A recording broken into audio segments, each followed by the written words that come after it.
great first 10 minutes. The well went dry for us, shooting kind of almost for the rest of the day, starting in the second quarter. Just had a hard time taking advantage of good open looks that normally are good finishes for us.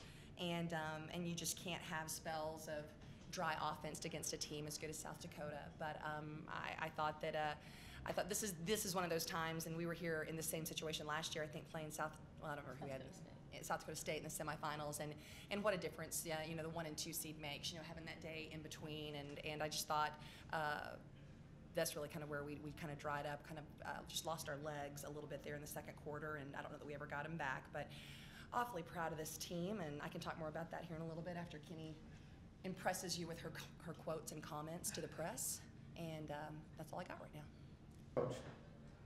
Coach, it seemed like the first couple of times against them, you were able to kind of limit Frederick and Sherman, relatively speaking. What was USD doing differently this time to take advantage of that? Well, really, they started taking over in the second quarter when Bretones got in foul trouble. She got her second foul, I believe, early in the second quarter, and her absence changed a lot of things, and I thought they did a good job, both of their post girls, of going inside. I didn't feel like the girls that we had on them were as physically ready, prepared for that one-on-one matchup. I thought that was the biggest difference, is that probably, I don't know how many weeks it's been, but when we played them in Tulsa at the Mabee Center, I think just overall our group of 3 post players did a better job being prepared for the physical play of it. The crazy thing about it was we kind of got penalized for that in Tulsa at that game. Today, I just don't think we had as much physicality in how we were defending them inside. So. Coach, you've seen a lot of good teams in this league, a lot of really good ones from both SDSU and USD. When it comes to these Coyotes, what has set them apart from some of the ones you've seen? I think. I think this comment would be true with both this Coyote team and also with some of AJ's best Jackrabbit teams too, is that when they get to the point that they've got 5 players on the floor, that there's not really anywhere that you can help off from, and so you end up being in those one-on-one situations. And even today, our best defensive plays are when we had to give help side, or we had to kind of come from the backside to try to make some almost trick saves at times, and sometimes those were successful.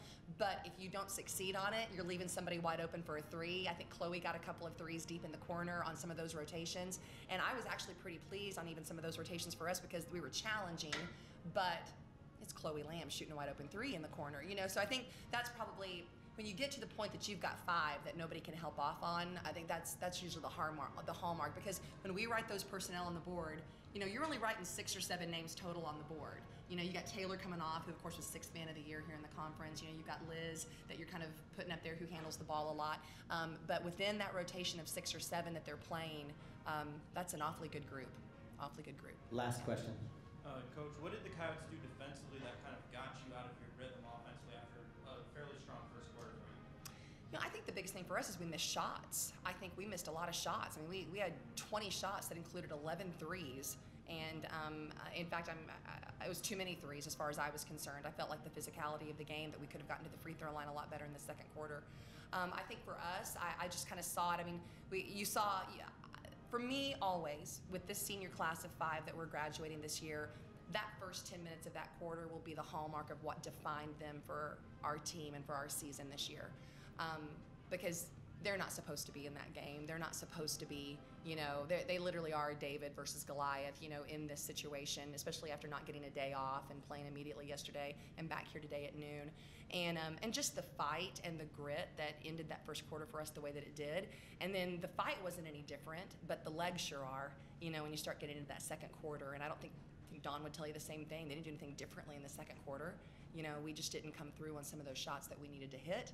And then all of a sudden you've got 2 teams that are moving 2 different directions, in that second quarter. And any good team in this league, and a lot of AJ's teams are the exact same way with South Dakota State, once they get that lead and they're comfortable, it's cruise control, from that point on, as far as their identity and who they are. That's a long answer, but.